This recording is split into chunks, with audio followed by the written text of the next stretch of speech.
Olá, eu sou o professor Senjique, o seu professor de processo penal. Fala que eu te escuto! O que temos para hoje, professor Senjique? Hoje nós vamos de psicografias com Senjique Xavier.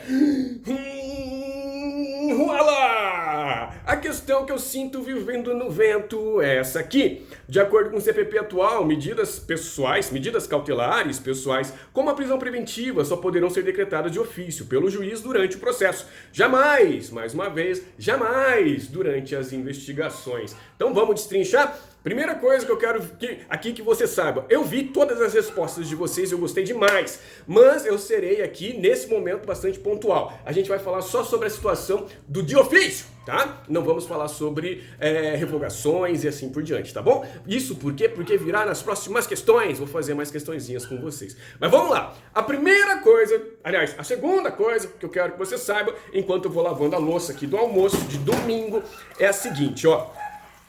Antigamente, antes de 2011, a gente tinha que o investigado, o acusado, tinha duas situações possíveis para ele durante a persecução penal. A primeira situação possível para ele era simples, ele respondia tudo em liberdade. Então veja, nós tínhamos a liberdade, liberdade, abra as asas sobre nós. Na outro oposto, completamente oposto, nós tínhamos lá em cima quem? A prisão. A gente vai só citar aqui a prisão preventiva, tá bom? Então olha só, nós tínhamos aqui a liberdade na colher e a prisão. Lá em cima, quem tá lá? É Jesus Cristo. Então vamos lá, existiam somente esses dois nortes, tá? Então ou o cara respondia ao processo livre ou ele respondia ao processo preso. Não tinha meio termo, não tinha nada disso. Em 2011, o que aconteceu? Nós tivemos uma reforma no Código na parte prisional. E essa reforma no Código da parte prisional chegou e trouxe novidades. Uma grande novidade foram o quê? Foram as medidas cautelares pessoais que recaem sobre o indivíduo, diversas do que? Da prisão. Muito legal. Então o que acabou acontecendo? Olha só, se antes nós tínhamos aqui essa medida aqui, ó, a liberdade e somente lá em cima a prisão, nós passamos a ter o que? Situações intermediárias, como se fosse uma escadinha até chegar lá em cima, entendeu? Ha! Facas Guinso, né? Samurai Blues. O que acontece então a partir de 2011? Nós temos várias situações para o nosso acusado, para o nosso investigado. A primeira situação é a liberdade mesmo, tá? A liberdade provisória. Por quê? Porque a gente entende que lá no final ele vai ser condenado a uma pena privativa de liberdade. Então, por enquanto, aqui, provisoriamente, você tá livre. Mas lá no fim a gente vai te pegar, tá bem?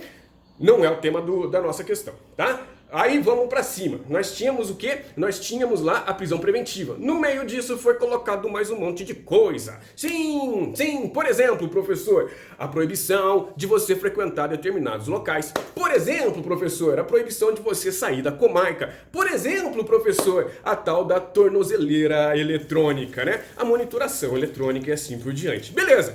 A prisão preventiva segue existindo, sim, segue, só que agora, como a última ratio, tá? A última alternativa do juiz. O juiz precisa encaixar o cara no meio do caminho aqui, ó. Se não for suficiente, pau, prisão preventiva no cara, tá bem?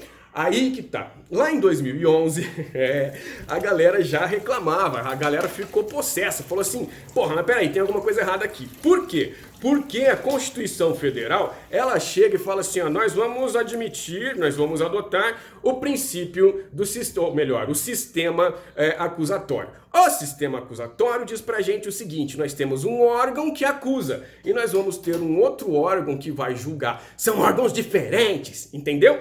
São órgãos diferentes até porque as funções são diferentes e um não pode entrar na função do outro. O juiz, tá no nome, é o cara que vai julgar. É a pessoa que vai exercer ali uma função do Estado, uma função típica de Estado que é a jurisdição. Ele vai dizer o direito no caso concreto.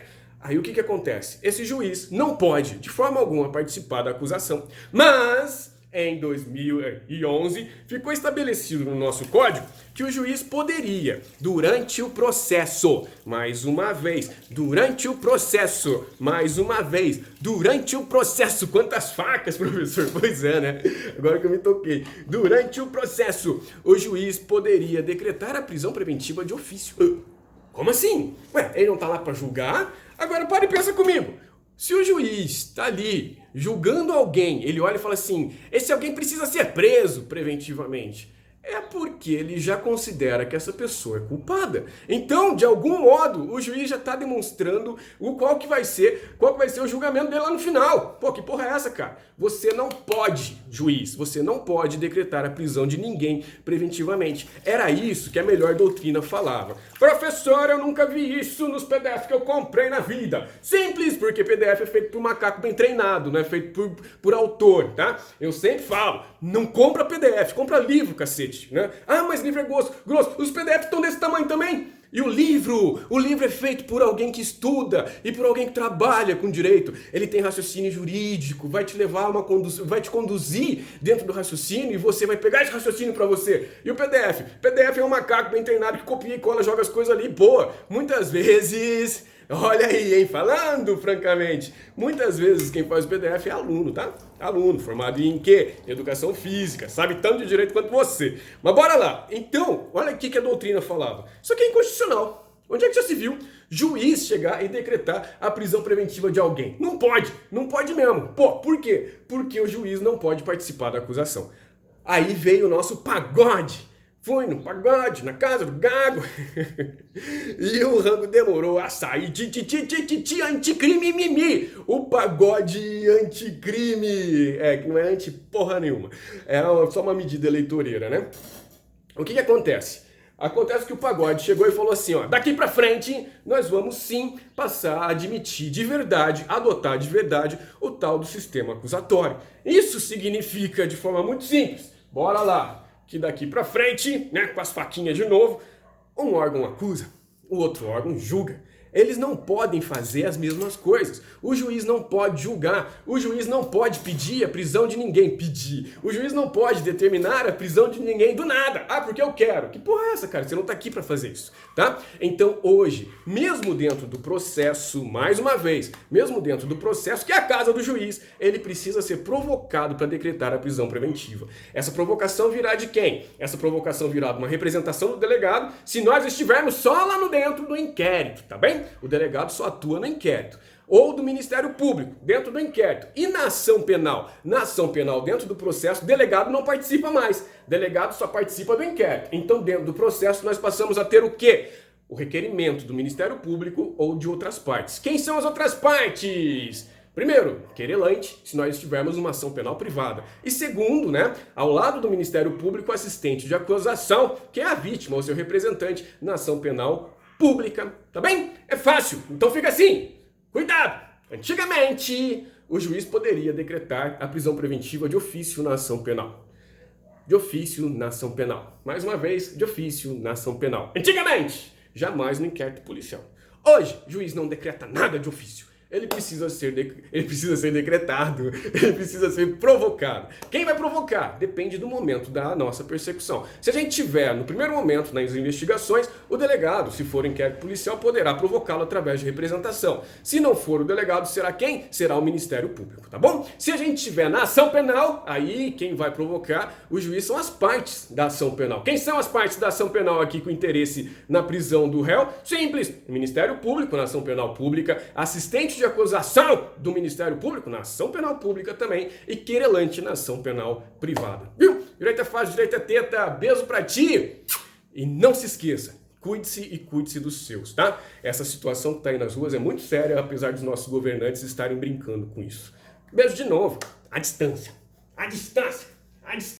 Mas eu preciso voltar para perto de ti, porque eu esqueci de dizer se está correto ou incorreto a nossa situação aqui, né? Então eu vou pegar a questão de novo e vamos lá. De acordo com o CPP atual, medidas cautelares pessoais como a prisão preventiva só poderão ser decretadas de ofício pelo juiz durante o processo, jamais durante as investigações. Isso está incorreto. Por quê? Porque o juiz não decreta mais nada de ofício, tá bom? Fica fácil e tranquilo. A gente vai ver a revogação. Tem coisa aí que tem muito professor fazendo bosta. Agora sim, beijo pra ti. Sai! Não quero coronavírus! Mas eu preciso voltar para perto de ti, porque eu esqueci de dizer se está correto ou incorreto a nossa situação aqui, né? Então eu vou pegar a questão de novo e vamos lá. De acordo com o CPP atual, medidas cautelares pessoais como a prisão preventiva só poderão ser decretadas de ofício pelo juiz durante o processo, vírgula, jamais durante as investigações. Isso está incorreto. Por quê? Porque o juiz não decreta mais nada de ofício, tá bom? Fica fácil e tranquilo. A gente vai ver a revogação. Tem coisa aí que tem muito professor falando bosta. Agora sim, beijo pra ti.